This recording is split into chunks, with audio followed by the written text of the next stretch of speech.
John Tyler? It stopped. Is that it? It shouldn't. It stopped. It shouldn't. I'm just kidding. Keep recording. Juan. No, I'm kidding.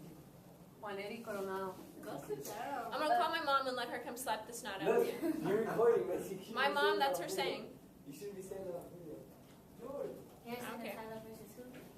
Martin Van Buren, who will become president later. 68, the term manifest destiny is first used in 1845. It's the belief that the U.S. is destined by God to spread their empire of liberty. It's one way of putting it, across North America, sea to sea. It justifies westward expansion.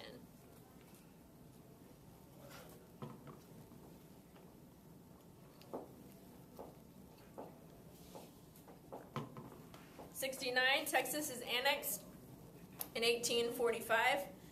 Prior to that, Texas is its own independent country, the Republic of Texas.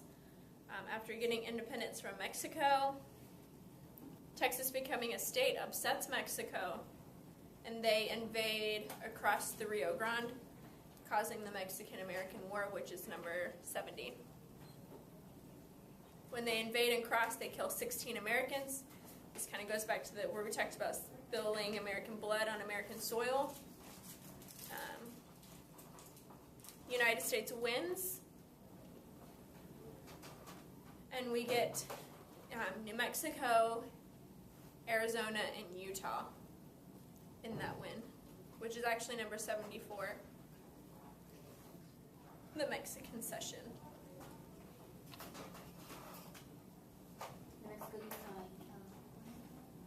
New Mexico, Arizona, and Utah. You already had California.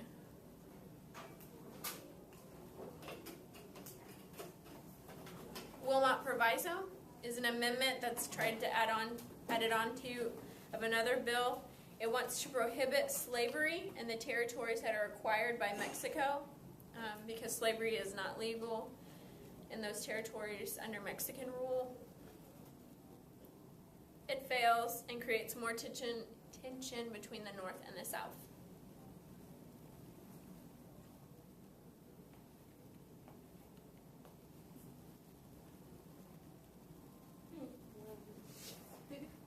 '72, Mormons migrate to Utah. They come out of the burned out district of New York, along with other religious subgroups, a few cults. The original founder of it is Joseph Smith. He is killed, and Brigham Young kind of takes over the group that is migrating. They're not welcomed in most areas because they are different, especially with the practice of polygamy. That's so. Polygamy still exists. Yes, there are people that are still polygamous. It is not legal to have more than one spouse, I have a question. but you can marry one legally on paper, and then some people go through a ceremony with other groups. It's not even half of the Mormons now. Like, it's less than that. It's a very small amount of people. But it is considered illegal. Like, you can't do that. Like the shopping then? Yeah, or there's another one, Sister Wives, they're under investigation now. They are? Because You can't be polygamous. I'm like, they're on TV, and that's illegal. But in those shows, he's only legally married to the first wife. The others, they had a ceremony and they lived together, but they're not, like, on paper, But he's that's so only married. weird. It's like, I guess to each his own. 73, Seneca Falls.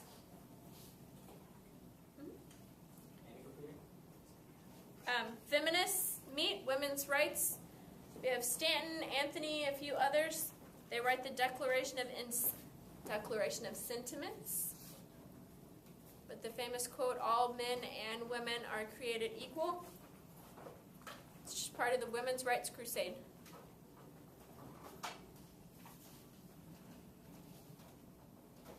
'74, we already mentioned the Mexican cession. It's the territory gained by the U.S. from the Mexican-American War. Mexico, Arizona, Utah.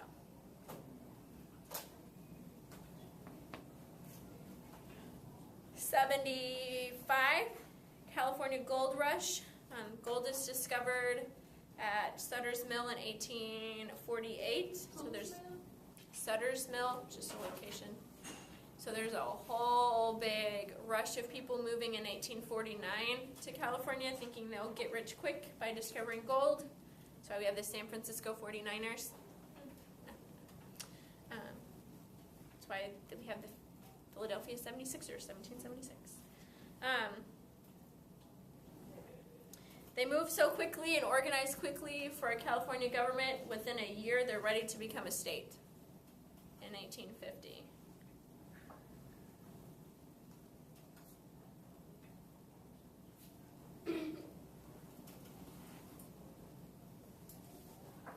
'76, last one on the page. Compromise of 1850 admitted California as a free state.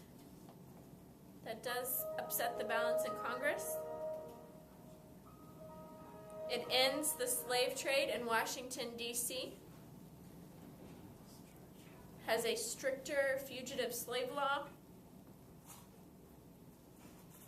And the remaining territories of New Mexico and Utah would be determined by popular sovereignty.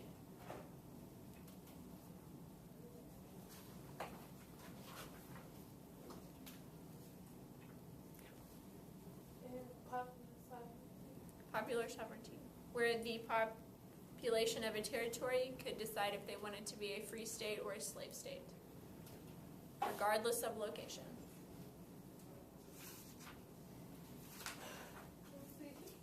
Any questions about this page? No? Turn page. Number 77. Harriet Beecher Stowe publishes Uncle Tom's Cabin. It's her reaction to the fugitive slave law. She is an abolitionist. It's the number 2 most sellingest book ever. Like of all time or of that time? Like in U.S. history. Number 1 being the Bible, number 2 being Uncle Tom's Cabin. Cool. I have a question. Who prints the Bible? Are there companies that do that? Yes. Her main goal is to show Her main goal is to show the evils of slavery. Have you read it? Yes. Is it good? Yep. It's okay. I wouldn't say it's my favorite book. What is your favorite book? Can you on topic? I'm just curious. I can't answer that on school campus. Okay. 78, Kansas-Nebraska Act is... Sorry. You guys are lame. That just made it sound funny. That was a beat. Come back to room 404. Thank you. Sorry. Issue of slavery in Kansas and Nebraska territories would be decided by popular sovereignty. It revokes the Missouri Compromise, the 3630 line. They are both north of 3630.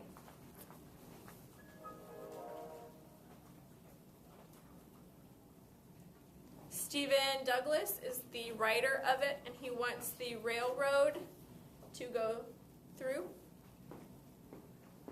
This leads to Bleeding Kansas, when John Brown and his sons attack some nearby settlements, axing people to death.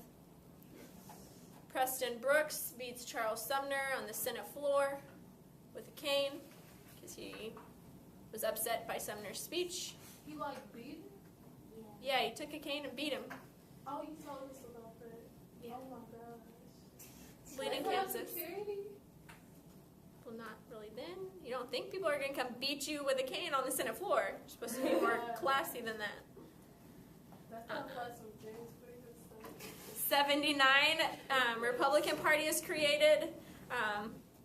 By the 1850s, the Whigs were pretty much died off, so it's the old Whigs.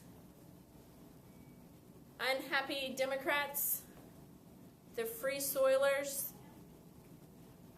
Free Soilers are the people who just do not want slavery to spread. And anyone who opposes the Kansas-Nebraska Act.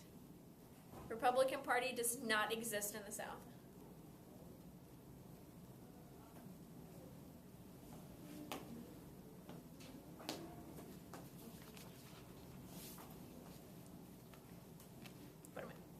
80, Dred Scott. We already just touched on this one earlier. Congress cannot prohibit slavery. Slaves are not citizens. Dred Scott tried to sue for his freedom. Didn't get it. 81. Wait, did he have a lawyer Yes. in the South? Like, was his lawyer black? Or like Oh my God. abolitionist or something? Yes. Someone who like knew he was a slave. I mean, really in the South, slaves stick out because they're a completely different color.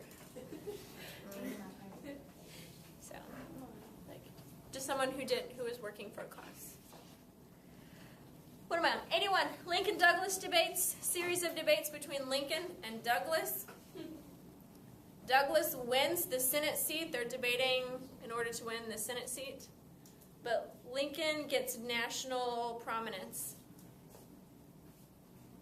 We're on page 11.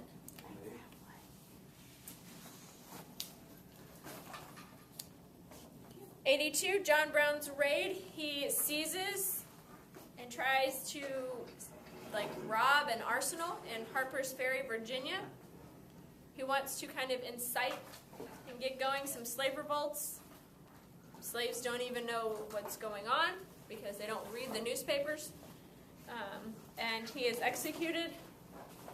Some saw him as a martyr, some saw him as a murderer. Hero. Cuckoo for Cocoa Puffs. I believe it. You're free. Go free. 83, election of 1860, Lincoln wins. He is Republican. The Democrats had 2 candidates, so they actually split their votes, which, I mean, is not good. 84, Southern secession. With the election of Lincoln, that's kind of the last straw for the South. South Carolina is the first to secede. And then Mississippi, Florida, Alabama, Georgia, Louisiana, and Texas all leave before he's inaugurated, before Sumter, all that. South Carolina, Mississippi, Alabama, Georgia. South Carolina,